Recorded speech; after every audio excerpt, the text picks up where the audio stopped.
सीधा सवाल न्यूज में आपका स्वागत है। अब नजर डालते हैं आज की हेडलाइंस की ओर।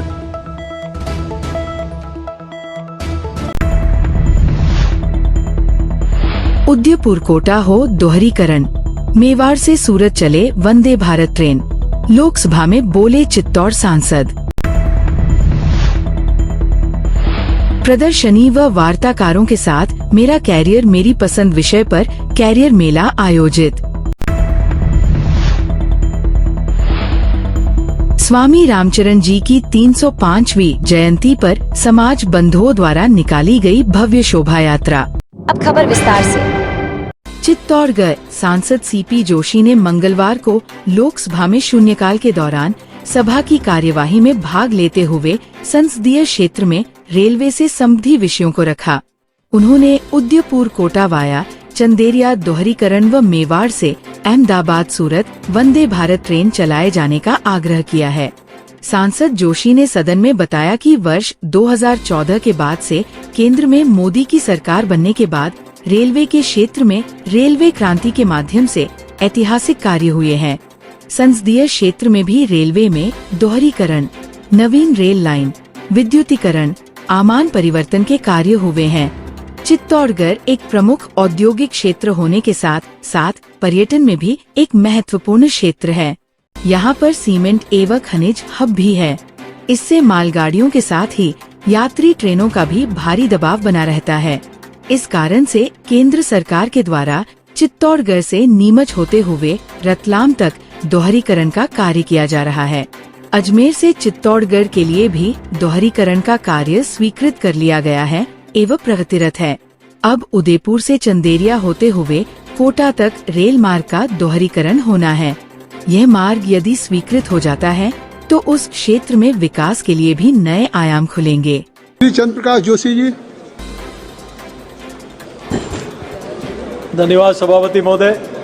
2014 के बाद से देश में रेलवे क्रांति के माध्यम से इस देश को कई सौगातें मिली है। मेरे संसदीय क्षेत्र चित्तौड़गढ़ में भी चाहे डबलिंग हो, इलेक्ट्रिफिकेशन हो, गेज कन्वर्जन हो, चाहे न्यू रेलवे लाइन हो, सारी सौगातें उस क्षेत्र को मिली है। मेरा आपके माध्यम से निवेदन है, चूँकि वहाँ सीमेंट इंडस्ट्री का हब है तो वहाँ गुड्स ट्रेन और पैसेंजर ट्रेन की क्रॉसिंग और कई प्रकार की समस्या आती है। तो सरकार ने चित्तौड़ से नीमच होते हुए रेल रतलाम के लिए नया दोहरीकरण का मार्ग शुरू कर दिया है। अजमेर से चित्तौड़ स्वीकृत कर दिया है। अब उदयपुर से चंदेरिया होते हुए कोटा, ये एक नया जो डबलिंग होना है, ये अगर स्वीकृत हो जाता है तो उस क्षेत्र के लिए बहुत बड़ी सौगात मिलेगी। साथ ही चित्तौड़ उदयपुर से अहमदाबाद सूरत तक के लिए एक वंदे भारत ट्रेन जो शीघ्रता से शुरू होगी तो उस क्षेत्र को फायदा मिलेगा। बहुत बहुत धन्यवाद।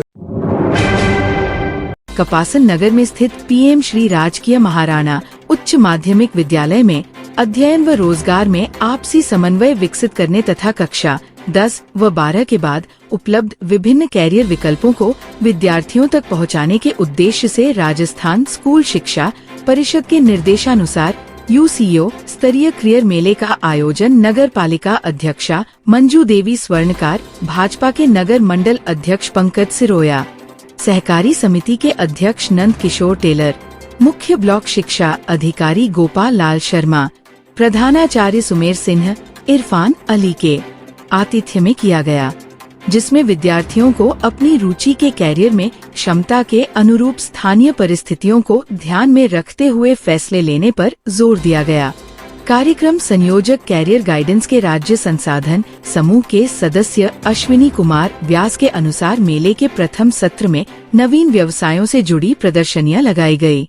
मेले के द्वितीय सत्र में वार्ता आयोजित की, जिसमें सफल किसान देवी लाल जाट ने उन्नत कृषि, बैंक ऑफ बड़ौदा के मुख्य प्रबंधक राकेश कुमार नामा ने बैंकिंग व कृषि विज्ञान के उच्च शिक्षा के क्षेत्र में, शारीरिक शिक्षक उज्जवल दाधीच ने खेल व पर्यावरण क्षेत्र, भारतीय सेना से सेवानिवृत्त सुधीर चौधरी ने अग्निवीर योजना व सेना के क्षेत्र, सुरेश बाफना ने वकालत के क्षेत्र, डॉ कृष्णकांत शर्मा डॉक्टर दीपक समदानी चिकित्सा के क्षेत्र, सुभाष चंद्र बोस राजकीय महाविद्यालय के प्राचार्य बजरंग लाल ने प्रशासनिक सेवाओं के क्षेत्र में, आईटीआई कपासन के प्रभारी जितेंद्र कुमार ने तकनीकी क्षेत्र में रोजगार के अवसरों पर विद्यार्थियों से वार्ता कर मार्गदर्शन प्रदान किया।